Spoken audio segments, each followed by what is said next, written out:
The waitress told the biker, "My mother has a tattoo just like your," and he froze. Emily Thompson served coffee to the group of bikers as she did every morning at that small roadside diner. The traffic was always heavy there on the highway cutting through the Pennsylvania countryside. But this group stood out for their leather jackets, worn by time, and the stories they carried tattooed on their skin. It was when she approached to collect the empty cups that her eyes fixed on the right arm of the oldest biker in the group. He must have been about 60, with a graying beard and a tired look of someone who had lived too much. But what made her tremble wasn't his intimidating appearance, but the design covering almost his entire forearm. "My God," she whispered, letting the cups fall back onto the table. "This tattoo. My mother has an identical one." The man froze mid-conversation with his companions, his brown eyes fixed on the face of the young woman in her 20s, as if he were seeing a ghost. The tattoo was truly unique. A red rose intertwined with golden chains, with small details that looked like dewdrops on the petals. It wasn't a common design you'd see in any studio. "What do you mean, miss?" he asked in a hoarse voice, trying to hide the tremor that took over his hands. Emily looked around the diner. The other customers continued their conversations, unaware of the moment that seemed to have stopped in time. The biker's companions also noticed the tension and fell silent, watching the scene quietly. "It's the same, sir. Exactly the same. Even these small details on the petals." She pointed with a trembling finger. "My mother got this tattoo a long time ago. She always said it was unique, that it represented something very special from her youth." The biker, whose name was Robert Wilson but was known as Bob, felt his heart race. 42 years. 42 years since he had gotten that tattoo with Grace, his first wife. They were only 18 at the time and swore eternal love to each other. The rose represented love, the chains the union that nothing could break. "What's your mother's name?" he asked, already knowing the answer but needing to hear it. "Grace. Grace Davis Thompson." The world collapsed on Robert. The memories he had tried to bury for decades all came back at once. Grace, pregnant, crying when he confessed he had lost their house gambling. The terrible argument. Her screaming that he was irresponsible and she never wanted to see him again. Him leaving home and never returning, afraid to face the reality of what he had done. Where is she?" he managed to ask. Emily noticed something was very wrong. The man turned pale and started sweating cold. His companions approached, concerned. "She's in the hospital in Pittsburgh. The doctors—" Her voice broke. "The doctors said there's nothing more they can do." Robert stood up abruptly, knocking over the chair. His 42 years on the road of running away, of trying to forget the past, crumbled in seconds. Grace was sick. Grace, the only true love of his life, the woman he had abandoned while pregnant like a coward. "I need to see her." "Now," he said, already walking toward the door. "Wait!" Emily ran after him. "You know her? How? Why this tattoo?" Robert stopped in the middle of the parking lot. The other bikers followed him, not understanding what was happening. It was hard to see the group's leader, the man who always showed total control over his emotions, completely shaken. "Because I'm your father," he said, unable to look the young woman in the eyes. The silence that followed was deafening. Emily felt her legs weaken. Throughout her life there was only one absolute certainty. Her father was a terrible man who had abandoned her and her mother when she was still in the womb.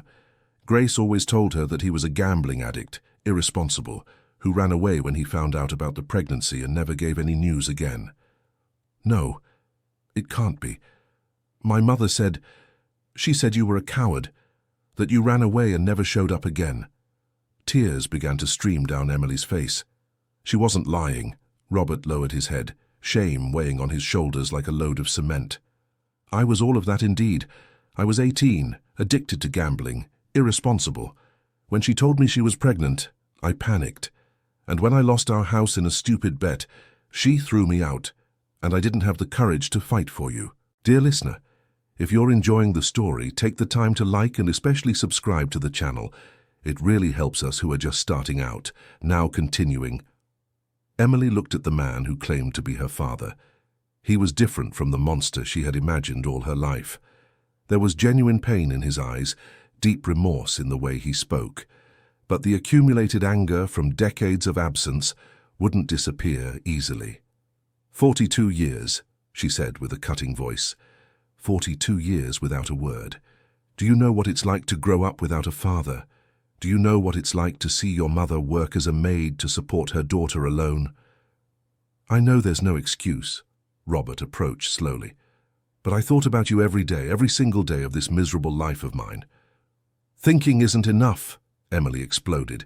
Where were you when I had pneumonia at 5 years old and we almost couldn't pay for the hospital? Where were you when my mother fainted from hunger so I could eat? Robert's companions exchanged glances, uncomfortable with the situation. They had known the leader for years, knew he carried some deep trauma, but never imagined it was something like this.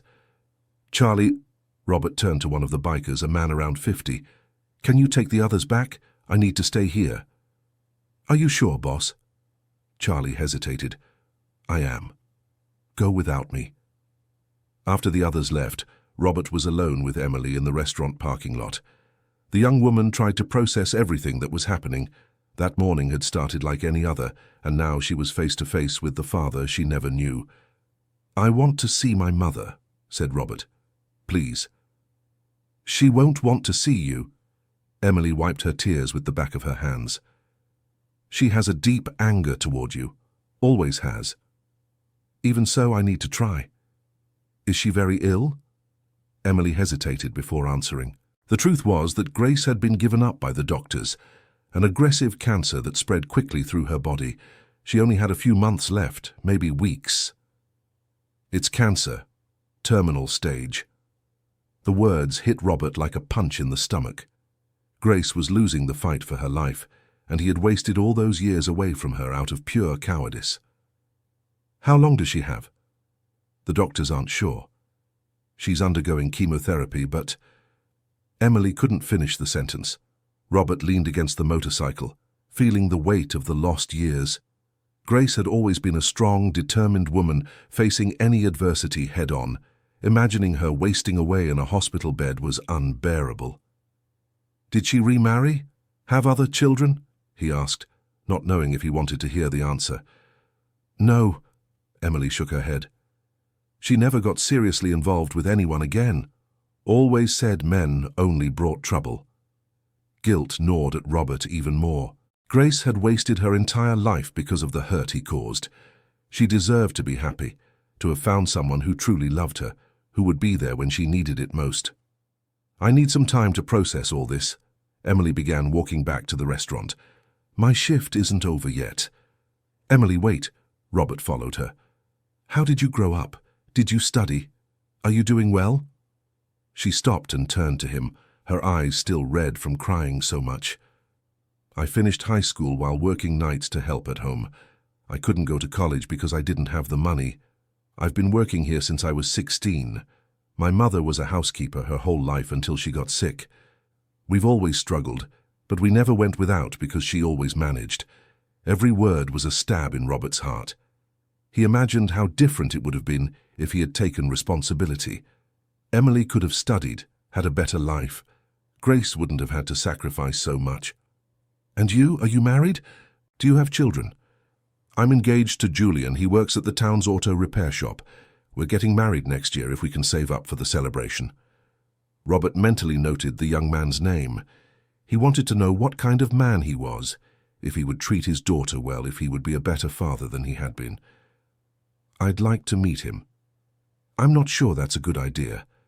Emily hesitated. This is a lot to process all at once. For the rest of the day, Robert stayed in the restaurant's parking lot, watching Emily work through the windows. She was efficient, attentive to the customers, always with a smile on her face, despite everything she was going through. It was impossible not to see Grace in her, the same determination, the same inner strength. When Emily's shift ended, she found Robert exactly where she had left him, sitting on the motorcycle, lost in thought. You stayed here all day? I had nowhere else to go, he admitted, and I wanted to make sure you wouldn't disappear. I live here in town. I'm not going to disappear, like I did with you. Emily sighed. The initial anger was giving way to a mix of emotions. There was something about Robert that didn't match the image of the monster she had carried her whole life. He seemed genuinely sorry, destroyed by the weight of his own actions. Why did you never come back? Even after you grew up, why did you never look for us? Robert took a while to answer, organizing his thoughts. Shame. Fear. I knew I didn't deserve forgiveness. And the more time passed, the harder it got. How was I going to explain 40 years of absence? How was I going to look my daughter in the eye and apologize for ruining her life before she was even born? And now? Why is now different? Because now I know I don't have any more time to waste. Grace is... He swallowed hard. And I won't be able to live with myself if she dies without knowing that I've spent all these years regretting. Emily studied the aged face of the father she never knew. There were deep wrinkles around his eyes, marks of a hard life on the road. His calloused hands told stories of heavy work. He didn't seem like the rich and successful man she sometimes imagined he was. What do you do for a living? I'm a mechanic. I have a small shop in Gettysburg, nothing too special, but it pays the bills. And the road, the bikers? It's a weekend hobby. Charlie and the others are long-time friends. We go out to travel to de-stress. They're good people, not like you must be imagining.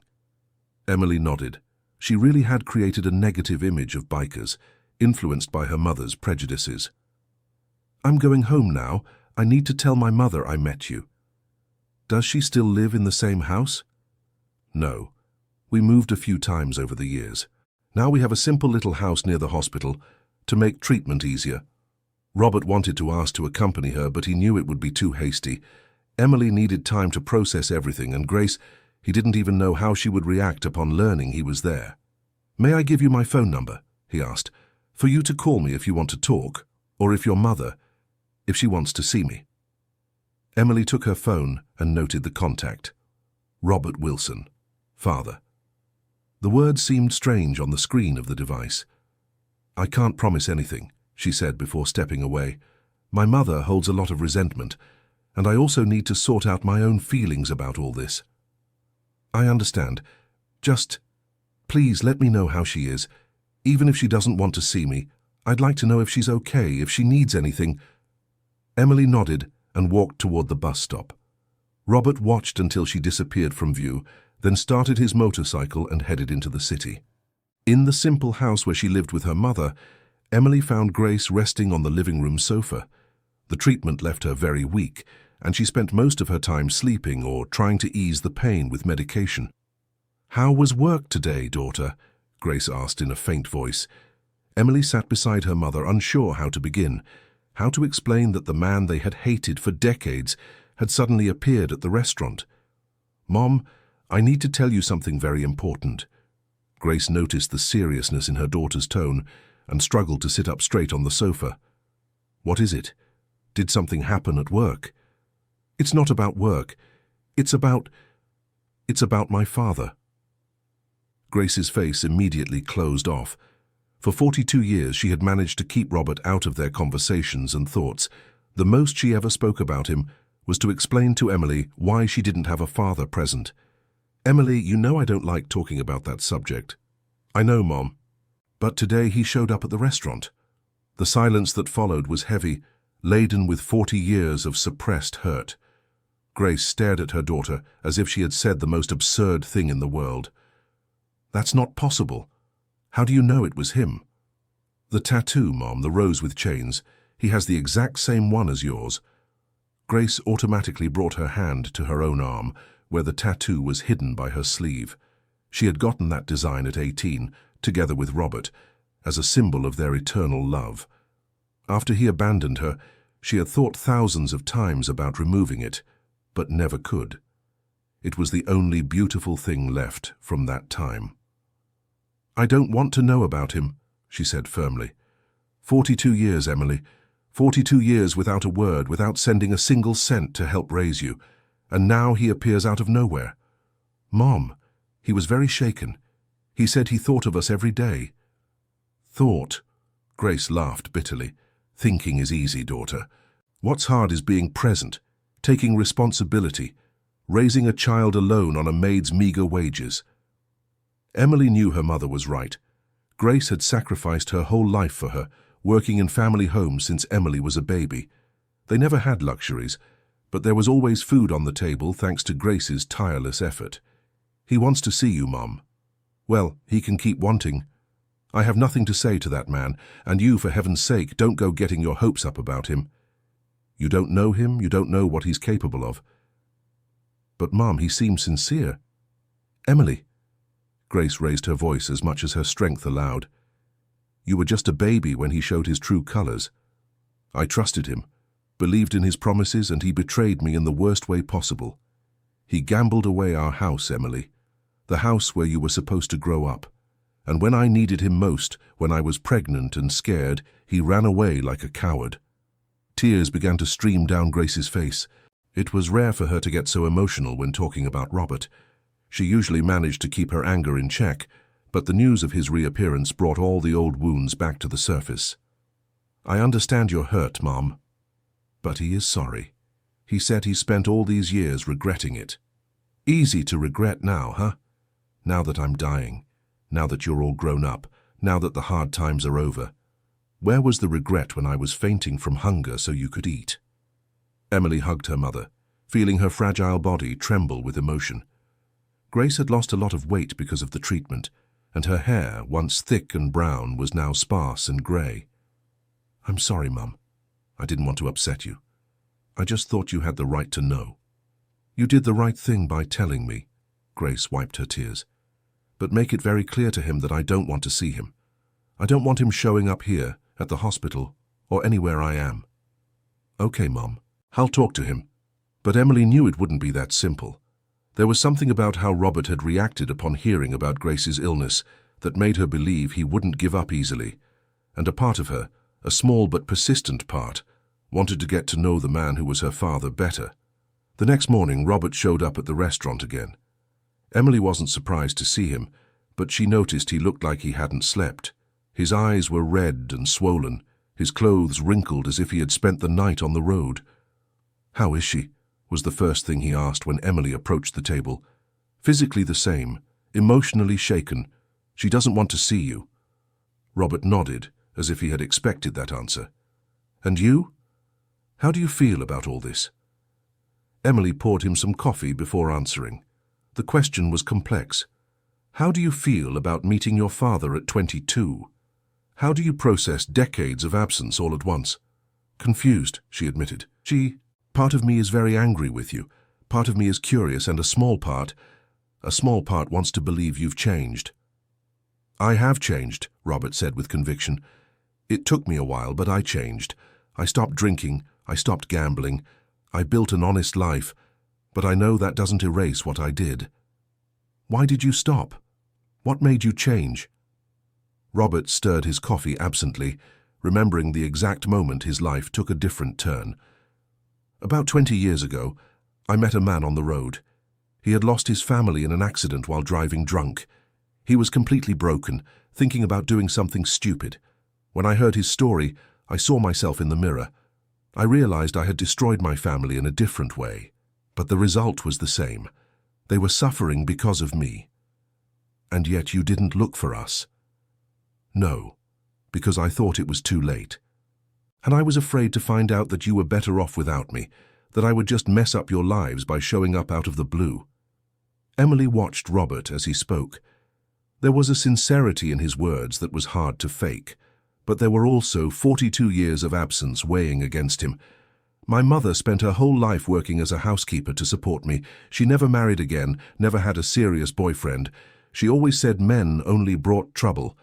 And now she's sick and I can't do anything to help." Robert lowered his head. "I wasted my whole life out of cowardice."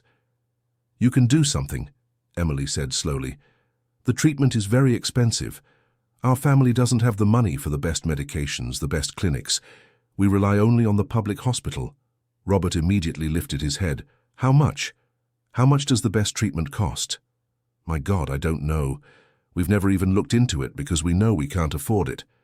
But it must be a lot of money." "It doesn't matter. I'll pay for everything. Private hospitals, the best doctors, surgeries if necessary. Everything. Emily was surprised by the quick response. Do you have all that money? I'll get it. Even if I have to sell everything I have, I'll get it. For the first time since she met Robert, Emily saw a spark of hope in his eyes. Maybe there was a way for him to redeem himself, even after all this time. But my mother will never accept your help.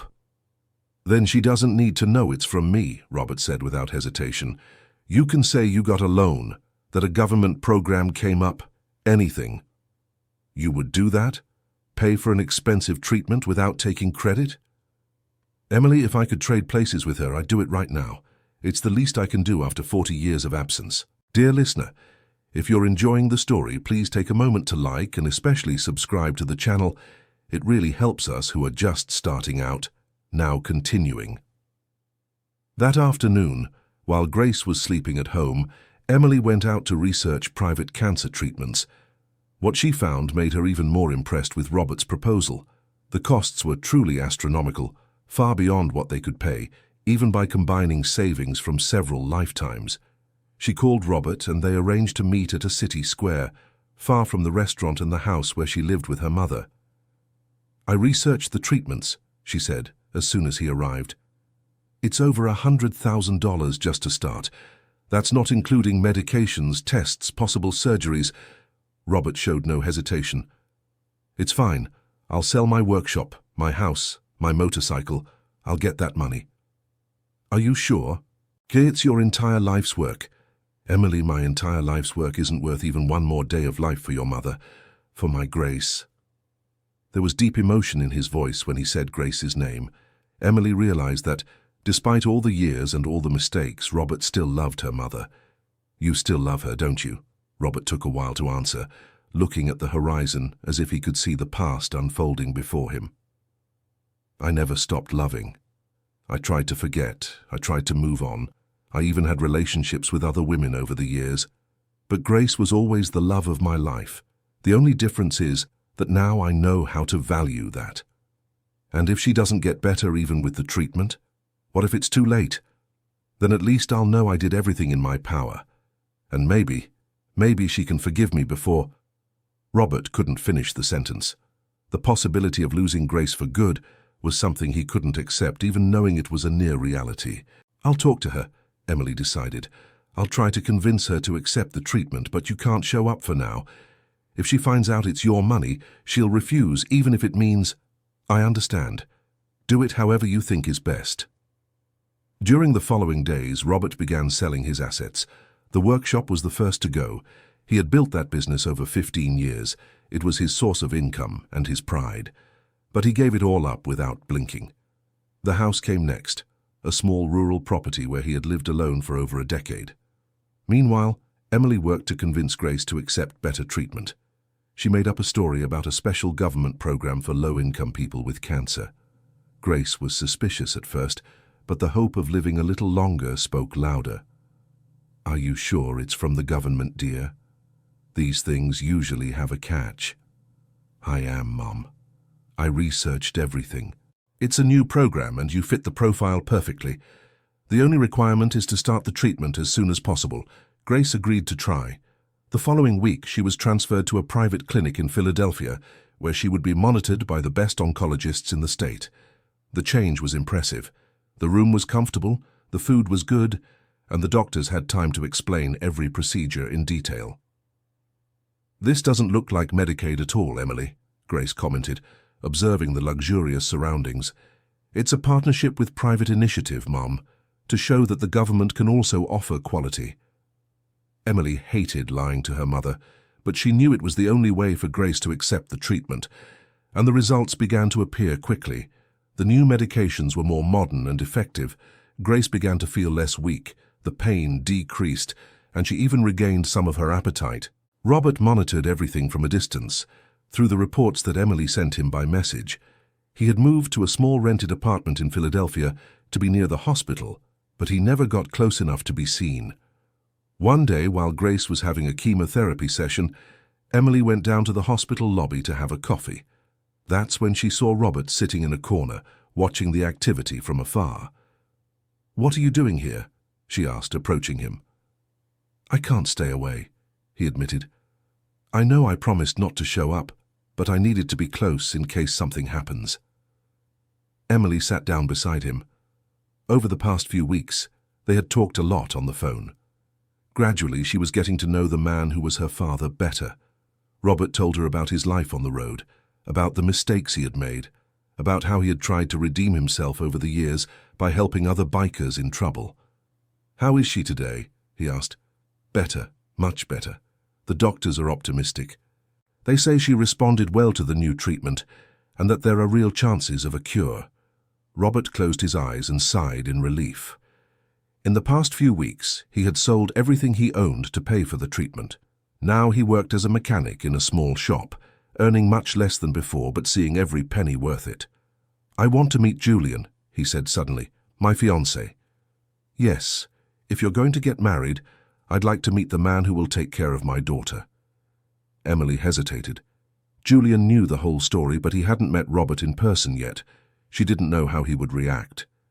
"He knows about you. I told him everything. But I'm not sure if it's a good idea for you to meet now. There's a lot going on at the same time. I understand, but think about the possibility, okay?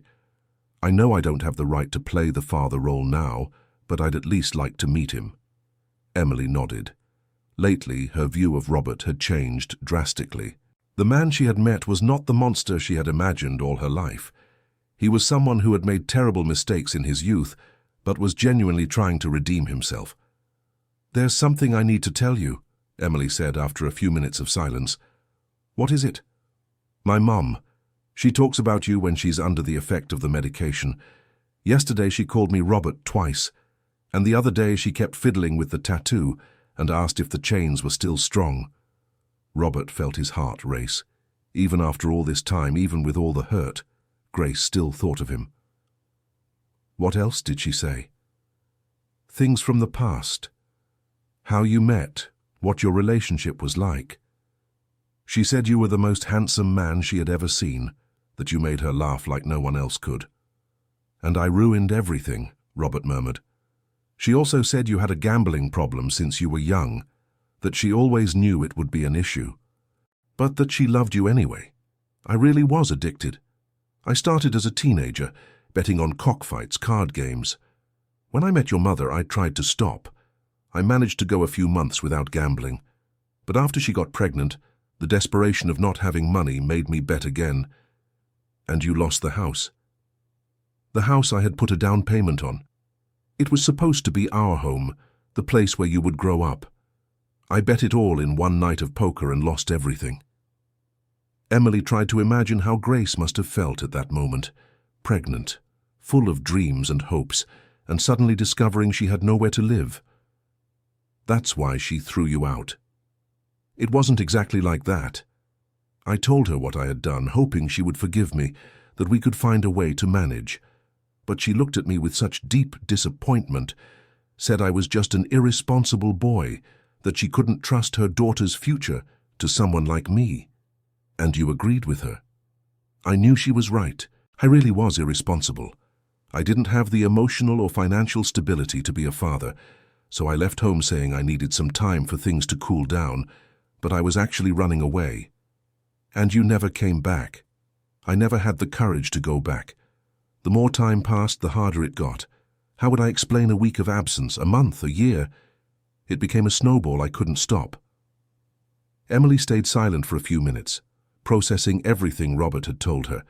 It was hard to judge the decisions of two such young people in such a complicated situation. "Do you regret it?" "Every day of my life. If I could go back in time, I would have taken responsibility, fought to regain Grace's trust, been the father you deserved. And now? What do you want now?" Robert thought about the question. What he really wanted was impossible, to go back in time and fix his mistakes. But maybe there was still time for some small corrections. "I want your mother to be okay. I want her to get better and have many years ahead of her, and if it's possible, if she allows it, I would like to apologize. In person." "And with me? What do you want with me?"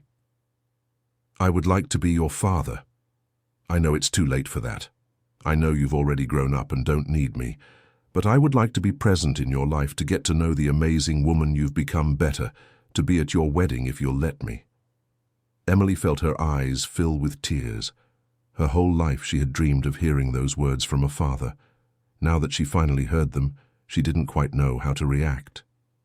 "It's going to be difficult," she admitted. "It will take time for me to see you as a father." "I know, and I'm willing to wait as long as necessary." At that moment, a nurse called Emily. Grace's chemotherapy session had ended, and she was asking for her daughter. "I have to go up." Emily stood up. "Emily?" Robert called out as she was walking away. "What is it?" "Thank you for giving me this chance, for letting me help with the treatment, for not throwing me out of your life on the first day. Thank you for selling everything to save my mother. That shows who you really are nowadays." Robert stayed in the lobby until the end of the day, when Emily came down again to leave. They walked together to the bus stop, talking about trivial things. It was strange, but gradually a relationship was forming between them. "Julian wants to meet you," Emily said suddenly. "Really? I talked to him about you. I told him about my mother's treatment, about how you sold everything. He was impressed. And what did he think? That any man capable of sacrificing so much for people he barely knows must have really changed. He wants to give you a chance." Robert smiled for the first time in weeks. Perhaps there was hope to rebuild at least part of the family he had destroyed. "When?" "Tomorrow night. We're having dinner at a simple restaurant near the hospital. Nothing too formal. I'll be there." The following evening, Robert arrived at the restaurant 15 minutes early. He was more nervous than he'd ever been before. Meeting his future son-in-law was completely new territory for him. What right did he have to approve or disapprove of his daughter's choices after 40 years of absence? Emily arrived promptly at 8 o'clock, accompanied by a tall, thin young man with a friendly appearance. Julian worked at an auto repair shop, just like Robert, so at least they'd have something in common. "Robert, this is Julian. Julian, my father." The word father sounded strange coming from Emily's mouth, but Robert felt his heart race with emotion. It was the first time she had introduced him that way. "Pleasure to meet you," Julian extended his hand. "Emily has told me a lot about you." "I imagine not all of it was good," Robert laughed nervously. "Actually, it was. She told me about what you're doing for Mrs. Grace. That says a lot about your character." During dinner, the three talked about various subjects. Robert was impressed with Julian. The young man was mature, responsible, and treated Emily with affection and respect. It was obvious he truly loved her and would do anything to make her happy. "When do you plan to get married?" Robert asked. "Next year, if we can save enough money for the celebration," Julian replied. "We're saving every penny." "And where do you plan to live?" "We'll rent a small house first. Then with time, maybe we can buy something of our own." Robert made some mental notes. Perhaps he could help with the wedding, but he knew he needed to be discreet. Emily and Julian were proud and wouldn't easily accept charity. "And children? Do you plan to have children soon?" Emily and Julian exchanged glances, smiling. "We want at least 2, Emily said. "So I've always dreamed of having a big family, full of life." Robert imagined himself as a grandfather, playing with grandchildren, being present for them in a way he couldn't be for his own daughter. The idea filled him with hope and determination to be a better man. "And you'll be a present grandfather," Julian said, as if reading his thoughts. "The children will need a father figure in the family, since I lost my father very early." "I'd really like that," Robert admitted. "But first I need to earn the right to be part of this family." "You're already earning it," Emily said softly. "Little by little, but you are." After dinner, they walked through the streets of Philadelphia. Robert told stories about his life on the road, the adventures with his biker companions, the places he'd visited over the years. Emily and Julian listened fascinated, discovering a different side of this man. "Why did you never remarry?" Emily asked. "I tried a few times. I had relationships, even lived with a woman for a few years, but I never managed to commit completely. I always felt like I was betraying the memory of what I had with your mother." "Even after all this time? First love marks you in a different way, and when you ruin everything like I did, You're left with the feeling that you don't deserve to be happy again. Julian put his hand on Robert's shoulder. Everyone deserves a second chance, Mr. Robert. You've punished yourself enough for your mistakes. Easy to say, hard to believe. 42 years carrying this guilt, it becomes part of your personality. When they reached the hotel where Robert was staying, Emily hugged him for the first time. It was a hesitant hug, still full of reservations, but it was a start. Thank you for dinner. It was good to get to know you better. Thank you for giving me this opportunity. And Julian, take good care of my daughter. She's the most precious person in the world. Don't worry. I love her more than anything. Dear listener, if you're enjoying the story, please take a moment to like and especially subscribe to the channel. It really helps us who are just starting out, now continuing. In the following days, Robert established a routine. He worked mornings at the workshop, had a quick lunch and spent afternoons at the hospital, always keeping his distance to avoid being seen by Grace. Emily kept him updated about her mother's health condition, and the news kept getting better. The tumor had shrunk significantly. The doctors were talking about remission, a word that seemed impossible just weeks before. Grace was stronger, more upbeat, starting to make plans for the future again. The doctors said she could be discharged next week, Emily told Robert during one of their meetings in the hospital lobby. That's wonderful. Robert could barely contain his emotion. And then? What's the next step in treatment? Preventive chemotherapy for a few more months, regular checkups, medical follow-up, but the chances of a cure are very high now. Robert closed his eyes and gave silent thanks. Grace had a new lease on life, and that was all he could wish for. Emily, I need to tell you something, he said after a few minutes. What is it? I'm leaving Philadelphia when your mother is discharged. Emily was surprised. Over the past few weeks, she had grown accustomed to Robert's constant presence, their daily conversations, the feeling of finally having a father. Why? Because you and your mother need time to process all this, and she needs to recover completely without the pressure of knowing I'm nearby. But what about us? Our relationship? Our relationship will continue. I'll call you every day. I'll come visit when you allow it. But I can't stay hidden forever. Eventually, your mother will discover the truth about the treatment, about who paid for everything. And when that happens, she needs to be strong enough to decide whether she wants to see me or not. Emily knew Robert was right, but the thought of him leaving made her sad. After decades of absence, just a few weeks together weren't enough to build a solid relationship. Where are you going? Back to Gettysburg. I have some friends there who can help me start over. Maybe open a small workshop again.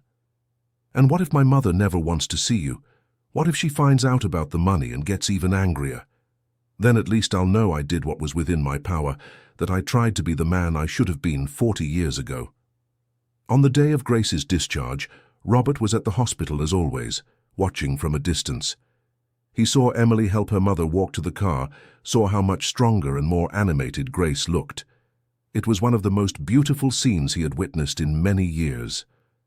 That night, he packed his bags and prepared to leave.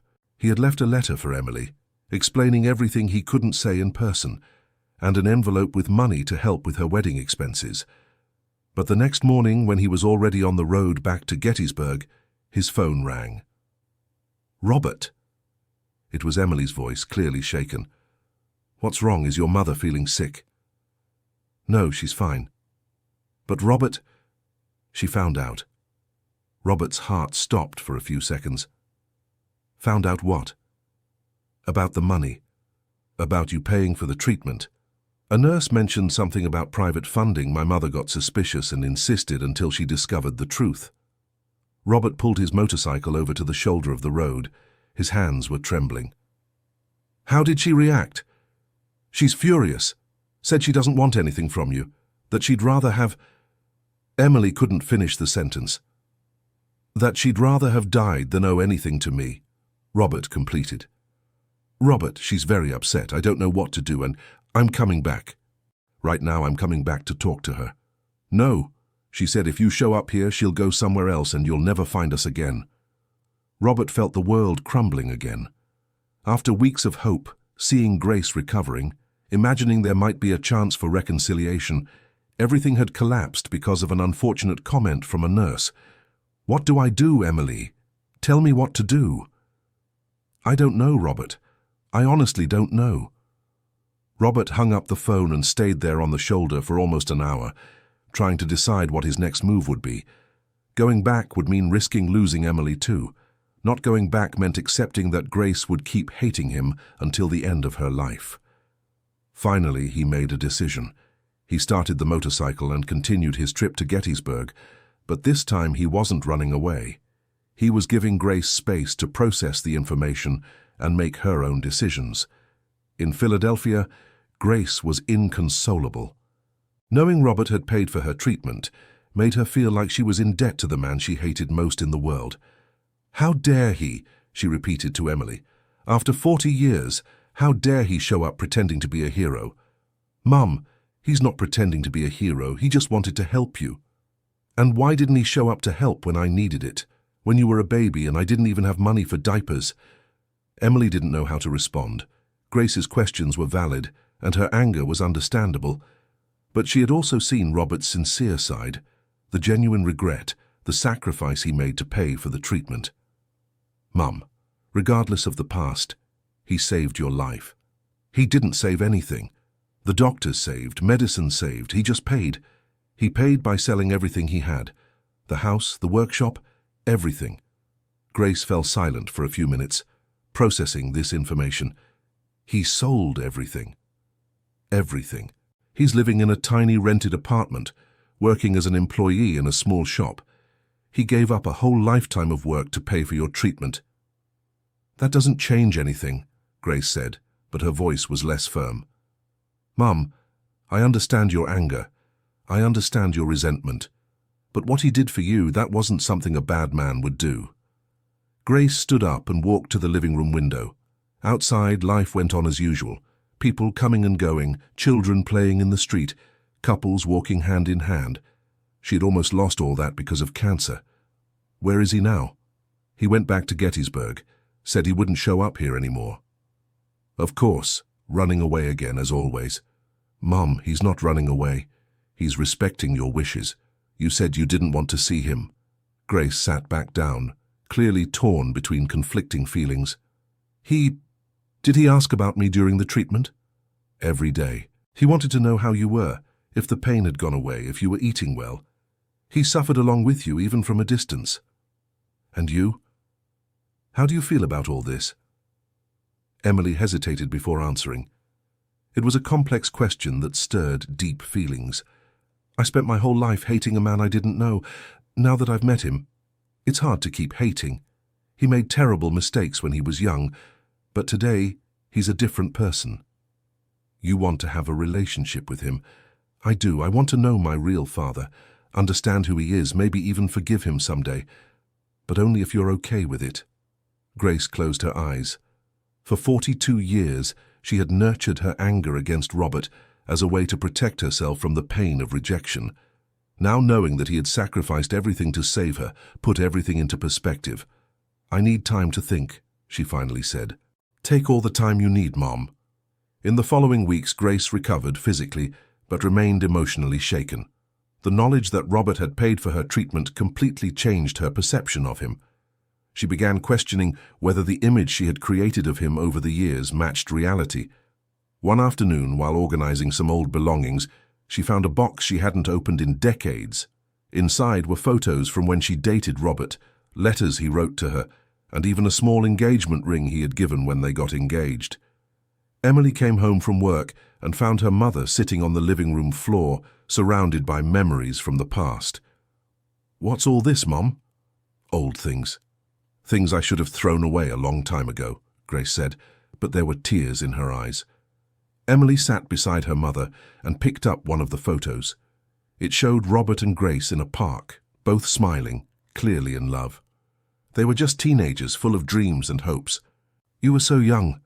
We were just kids trying to play at being adults," Grace sighed. "I sometimes forget that.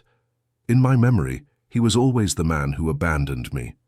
But in truth, he was just a scared boy." "Does that justify what he did?"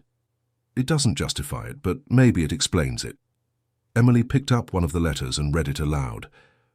My dear Grace, last night I dreamed we were married and had a house full of children.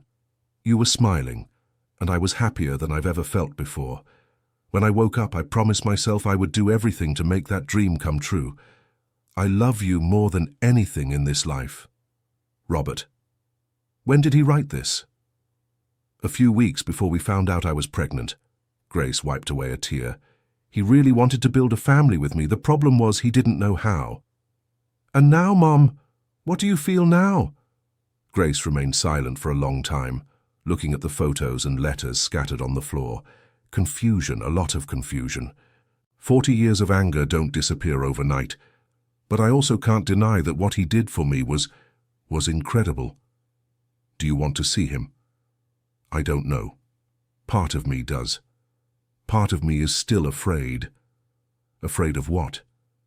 Afraid of being disappointed again. Afraid of finding out he hasn't changed that much. Afraid of forgiving and getting hurt again. Emily understood her mother's fears. Grace had built an entire life around the certainty that Robert was a bad man. Discovering that perhaps he wasn't shook all her beliefs. You don't have to decide now, said Emily. But maybe you can start slowly. I can call him, say you're considering the possibility of talking. What if he says he doesn't want to anymore? Mom, he sold everything he had to pay for your treatment. I think it's safe to say he wants to talk to you. That night, Emily called Robert. He answered on the first ring, as if he had been waiting for the call. How is she? Was the first thing he asked. Physically well, emotionally confused. And is that good or bad? I think it's good. At least she's not furious anymore. She's questioning some things, trying to understand the whole situation better. Robert felt a glimmer of hope grow in his chest. Did she say anything about seeing me? Not yet. But today she was looking at old photos of you two. She cried reading letters you wrote to her. She still has the letters. She has everything saved in a box. Photos, letters, even the engagement ring. Robert was moved. All these years, he had imagined that Grace had thrown away any memory of him. Knowing she had kept everything suggested that perhaps the hatred wasn't as absolute as it seemed. Robert, I want to ask you a question, and I need you to be completely honest with me. Go ahead. If my mother agrees to see you, if you talk and resolve things from the past, what do you hope will happen? Do you want to get back together with her? Robert took his time to answer, carefully thinking about his words. Emily, I love your mother. I've always loved her, and I always will. But 40 years have changed both of us. She's built a life, has her routines, her certainties. I don't want to disrupt that. If she forgives me, if we can be friends, if I can be part of your lives in some way, that would already be more than I deserve. But would you like to try again with her? If she wanted to, if it made sense to her, yes, I would try to be the man she deserves. But I won't pressure her. I won't force anything. She's already suffered enough because of me. Emily believed in his sincerity. During the last few weeks, Robert had demonstrated a maturity and consideration she hadn't expected to find. I'll talk to her. I'll try to convince her to at least meet you for a conversation. Thank you very much, Emily, for everything, for giving me this chance, for letting me help with the treatment, for not hating me as I deserved. Robert, you're my father, and no matter how complicated everything has been, no matter how many mistakes you've made, I want you to be part of my life. Robert had to hang up the phone because he couldn't speak anymore. Tears prevented any words. For the first time in 42 years, he felt truly forgiven by someone. The next day, Emily talked at length with Grace about the possibility of meeting Robert. At first, Grace resisted, but gradually became more open to the idea. If I agree to see him, she finally said, it has to be on neutral ground. Not here at home, not in a place he chooses. Somewhere public where I can leave if I don't feel comfortable. All right, where would you like? That park where we used to walk when we were dating, Fairmount Park. Are you sure? Won't it be too emotional? Maybe that's exactly why I need to go there. To remember how we were before everything went wrong. Emily called Robert and scheduled the meeting for the following Saturday at 2 in the afternoon. He accepted immediately, without asking questions or setting conditions. Throughout the week, Grace wavered between anxiety and determination. Some hours she wanted to cancel everything, other hours she could hardly wait to see Robert again. Emily supported her at all times, without trying to influence her decision. On Saturday morning, Grace took over 2 hours to get ready. She chose a simple blue dress, the same shade that Robert always said looked beautiful on her. She did a discreet hairstyle and applied only a light lipstick. "You look beautiful, Mom," Emily said when she was ready. "I'm as nervous as a teenager," Grace admitted. "It's ridiculous at my age." "It's not ridiculous, it's human." They arrived at the park 15 minutes early.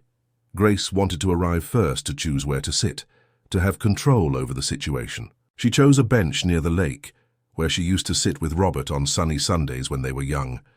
At 2 o'clock sharp, Robert appeared.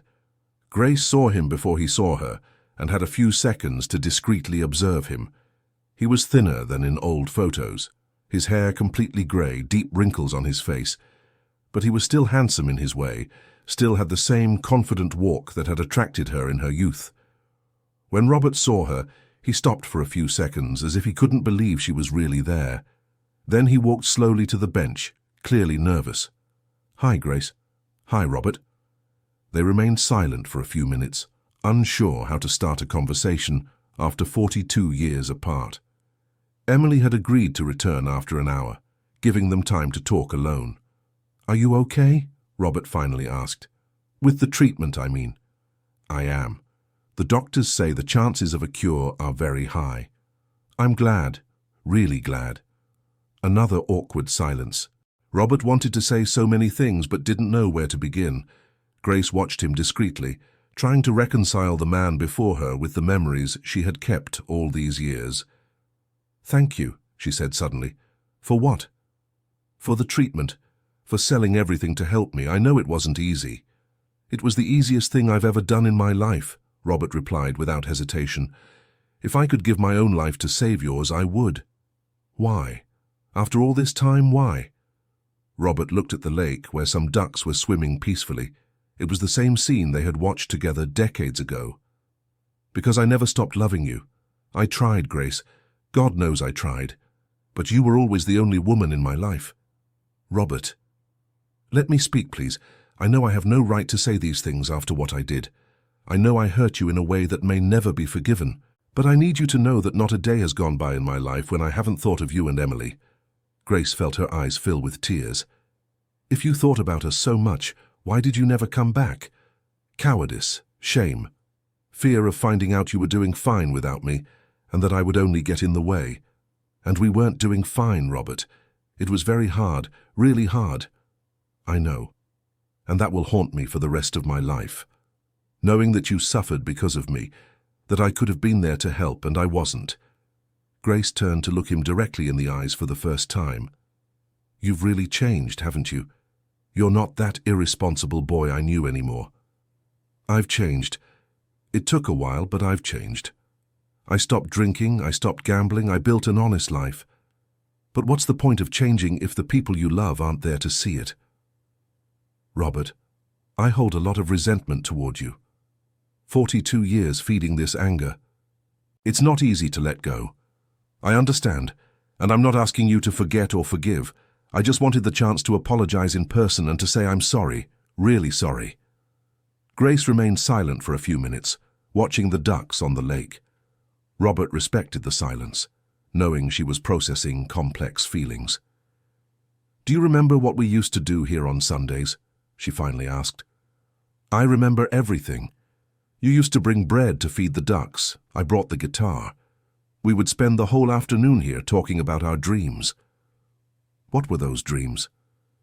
"To marry you, have a family, a small house but our own. To be happy in a simple way." Robert smiled sadly. "A boy's dreams, right?" "They weren't a boy's dreams. They were beautiful dreams, and you destroyed them." "I know.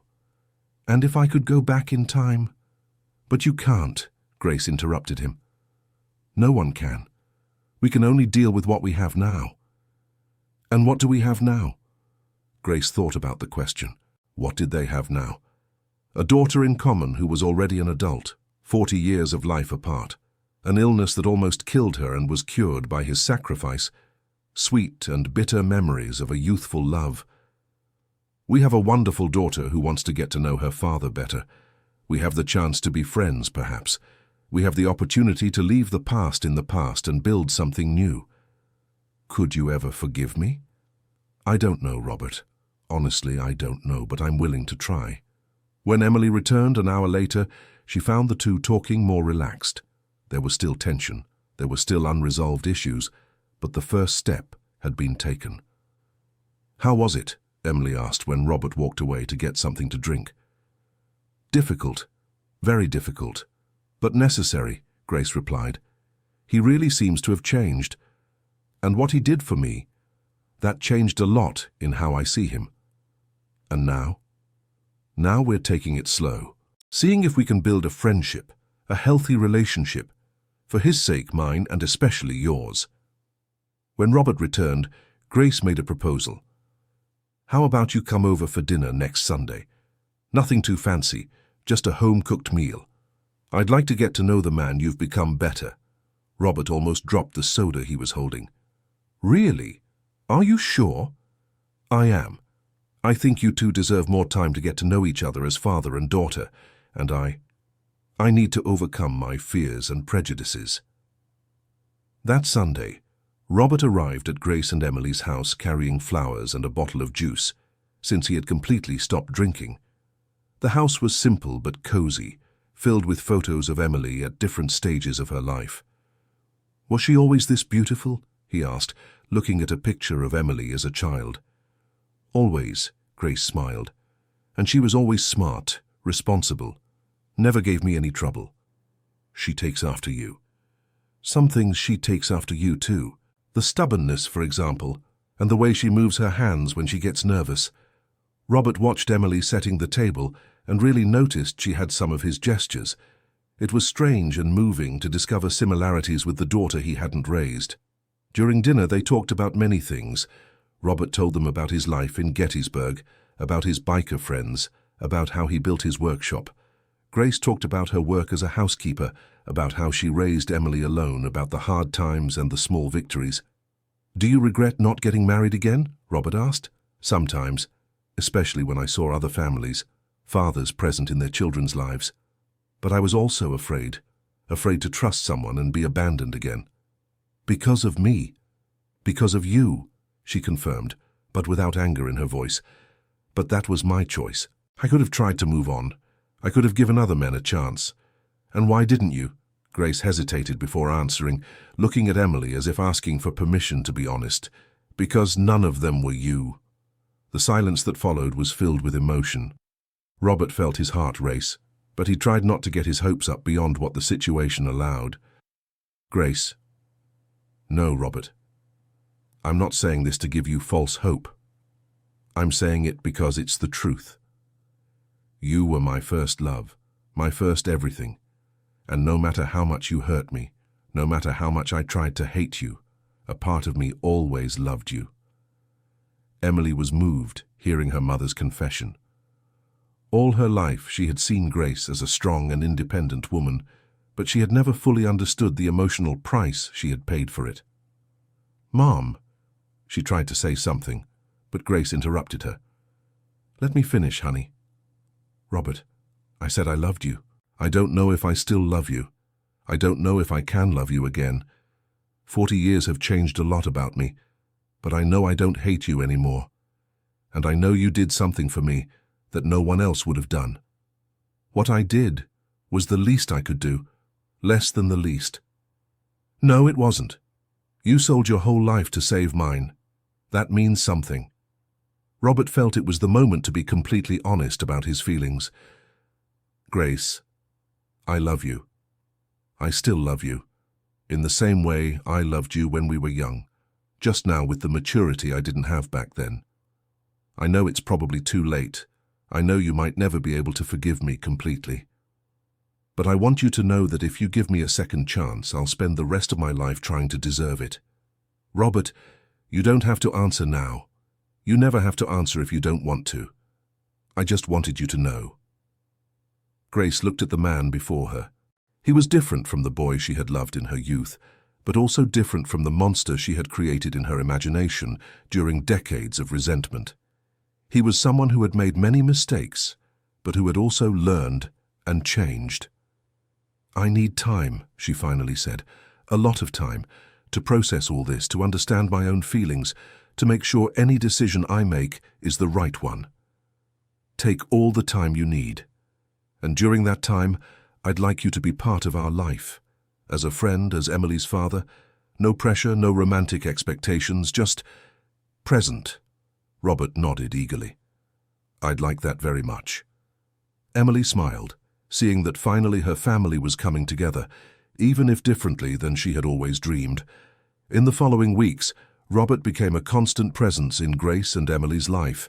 He returned to Philadelphia and rented a small apartment near their house. He found work in local workshops and spent weekends with them. Gradually, a family dynamic established itself.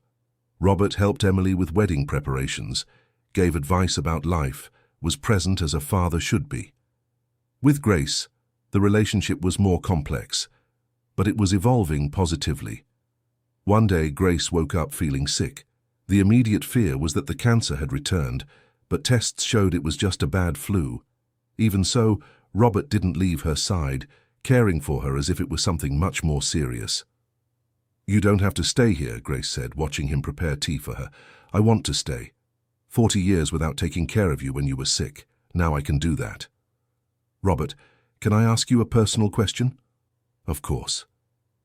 "During all these years, did you have serious relationships? Did you fall in love with other women?" Robert sat on the edge of the bed, holding the teacup. "I had a few relationships. 1 or 2 lasted several years, but I never managed to commit completely. I always had the feeling I was being unfaithful to the memory of what we had. Even knowing that I hated you? Even knowing. The heart doesn't obey reason, right?" Grace drank her tea silently, watching Robert arrange her medicines on the bedside table. "Robert, can I ask you for something? Anything you want? Tell me about your life, about these 40 years. I want to know where you've been, what you did, how you lived. I want to know the man you've become." Robert spent the next hours telling his story.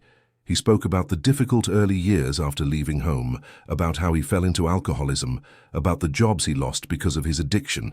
He told about the day he decided to change, about how he built his workshop, about the friends he made on the road. "And women?" Grace asked. "There was one, Carla, who lived with me for 3 years. She was a good person, treated me well, but I always knew it wasn't fair to her because my heart was stuck in the past. What happened to her? She realized I would never love her the way she deserved. She broke up with me and married another man. Today she has 2 children and is happy. She made the right choice. You didn't try to fight for her." "No. How could I fight for someone when I knew I couldn't give her what she deserved?"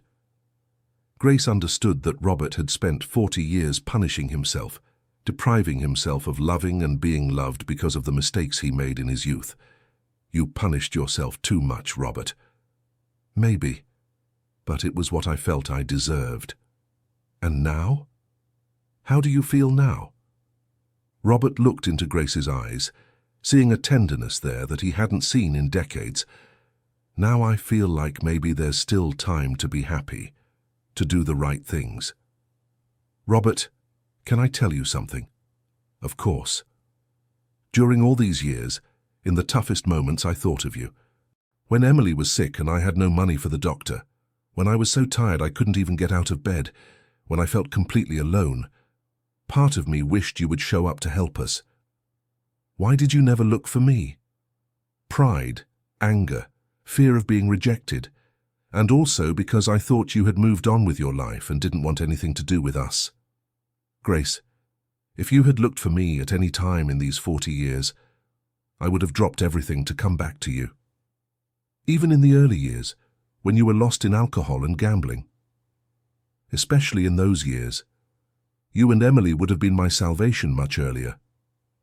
Grace fell silent, imagining how their lives might have been different if they had overcome pride and fear decades ago. "There's no use thinking about what could have been," she said finally. "No use at all. What matters is what we can build from now on." That night, Grace slept better than she had in months. Robert stayed on the living room sofa in case she needed anything during the night. When she woke up in the morning and saw him there making coffee, she felt a sense of security she hadn't felt in decades. "Good morning," she said, still in her robe. "Good morning. How are you feeling?" "Better. Much better." Robert poured coffee for her and sat at the kitchen table. It was a simple domestic scene, but loaded with meaning for both of them. "Robert, can I ask you a difficult question?" "Go ahead." "If we tried again, if I decided to give you a second chance, do you think it would work? After so much time, after so much has happened?" Robert nearly choked on his coffee. It was the first time Grace had spoken openly about the possibility of rekindling their relationship. "I think we're different now, more mature, more aware of what's important in life.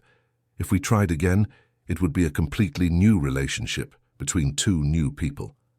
Do you have the patience to rebuild trust? Because it will take time, a lot of time." "Grace, I've waited 40 years for a second chance. I can wait another 40 if necessary. And if we discover we're too different, that what we had is in the past, then at least we tried. At least we'll know we did our best." Grace studied Robert's face, looking for signs of falseness or self-interest, but she only found sincerity and genuine love. "I'm afraid," she admitted. "Afraid of what?" "Of getting hurt again, of discovering you still have problems you haven't overcome, of losing the independence I've built over all these years.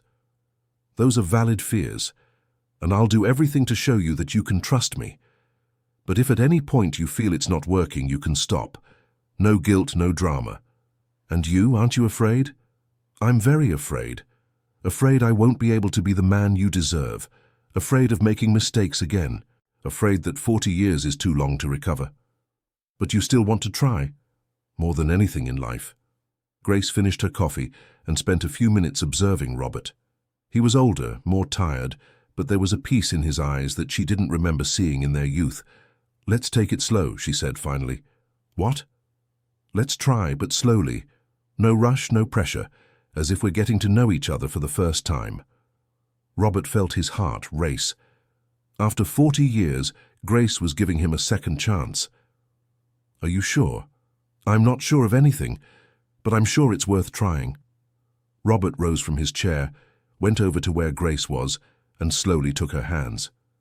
"Thank you for forgiving me this chance, for not sending me away when I showed up." "Don't thank me yet. The hard part starts now." "I know, and I'm ready." Grace looked at their intertwined hands. Robert's hands were calloused from work, marked by the years, but still held the same warmth she remembered. "Robert, there's one condition." "What is it?" "Emily. She needs to be comfortable with all of this. If she doesn't approve, if she thinks it will be harmful to her in any way, we stop right here. I completely agree. Emily is the priority." When Emily came home from work that afternoon, she found the two of them sitting on the sofa, talking calmly. There was something different in the air, a lightness that hadn't been there before. "How are you feeling, Mum?" "Better. Much better. And, honey, your father and I have something to talk to you about." Emily sat in the armchair across from them, curious. "What is it?" "We've decided to try having a relationship again," Grace said directly. "Slowly, without rushing, but we've decided to try." Emily took a few seconds to process the information, then a huge smile spread across her face. "Really? You're going to try again?" "Only if you're comfortable with it," Robert said. "Your mother made it clear that your opinion is essential." "Comfortable? I'm more than comfortable. I'm happy." Emily stood up and hugged them both. "You deserve to be happy, and you deserve to be together." "It won't be easy," Grace warned.